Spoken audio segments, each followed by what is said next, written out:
Mutanaaseq's the strongest though in the last 100. He reached the lead and he breaks through today. Mutanaaseq a length and a half. Honey Magic from In Her Dreams. Then out Dexter and Golden Lance, but Honey Magic too good in the end. Honey Magic drawn to win by a length.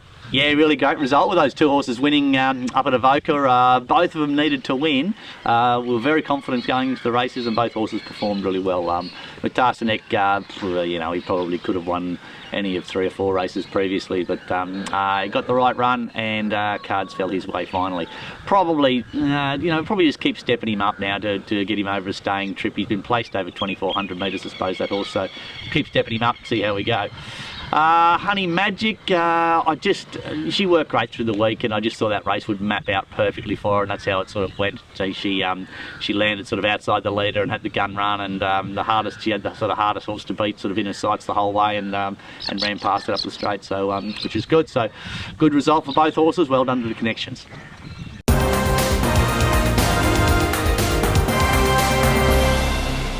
Okay, now runners this week, Cranbourne, what about Cranbourne the other day? They had a big hole in the track right at the winning post. So how the track manager and the jockeys who supposedly walk the track so much missed it, but there's a massive big hole about a foot deep right at the winning post and the horse fell. So Cranbourne's closed for a while and they've transferred the meeting to Pakenham. So we'll head off with Hums on Friday night, goes to Pakenham, 1,000 metres first up, 64.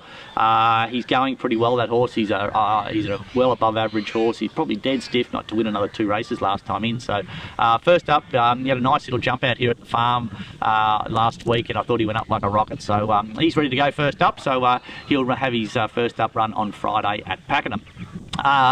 Big Aloof, I was going to take him to Mornington the other day and the race just didn't look right for him, and there's all speed around him. It just wasn't the right race, so he'll go to Bendigo on Saturday.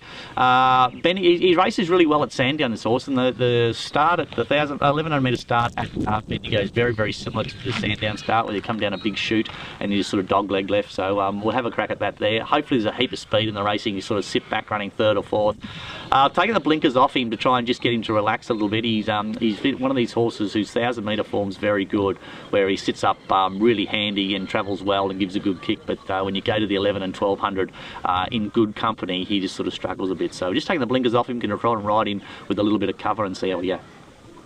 Okay, Hamilton Sunday. Now, One Penny Red's been going really well. It hadn't had a lot of luck, that horse, and so we've been running him in 1,000 metre, 1,100 metre races, and we're driving him nuts to be in the first couple, and at the end of the day, he's had too many starts and not enough wins. So we're going to stretch him out and give him a crack at 1,200 metres. Now, I've got him in a few spots, and I'll just try and pick the right race, but the first place I accept with him is Hamilton on Sunday. There's a little 1,200 metre 58 there. Big, long run in, so if I can just ride him a little bit conservatively, I think he'll probably land, I don't know, probably in the first third without spending a cent, and then hopefully be really good late.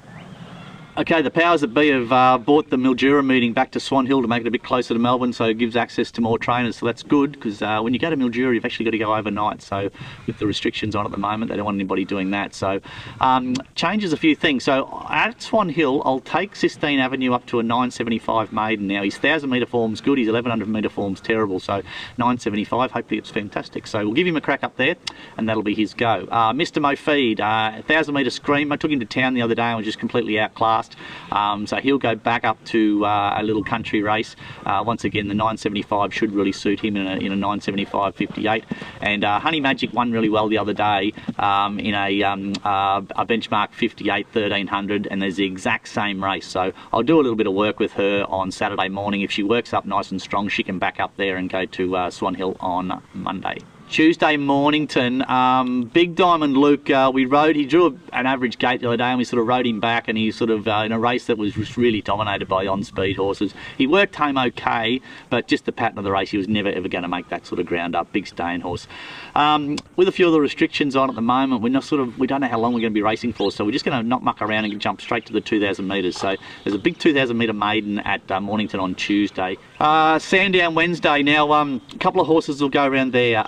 Fortune Rose trailed up beautifully on at Geelong the other day. Really happy with the way she's going. There's a little 1,200 metre 70 mares race at Sandown on Wednesday. I'll probably nominate her there and see how she is, but her first up form is pretty good, so I think throw her in the deep end first up while she's going pretty good.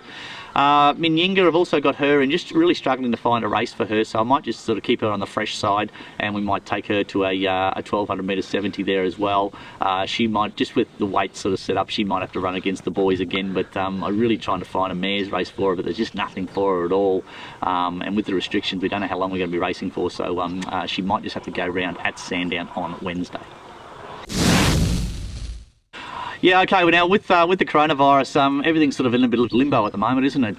They've closed racing down on Wednesday and Thursday, just waiting for a jockey's test results to come back, so that comes back on Thursday night or Friday or something, so we'll just see what happens to racing over the next couple of weeks. But racing has gone through a similar sort of thing a little while ago with the equine virus, and everything had to shut down, and all the protocols were put in place, and racing came out the other side of it very strong. So no dramas at all with the people within the industry. We're all sort of pretty up on what's got to happen.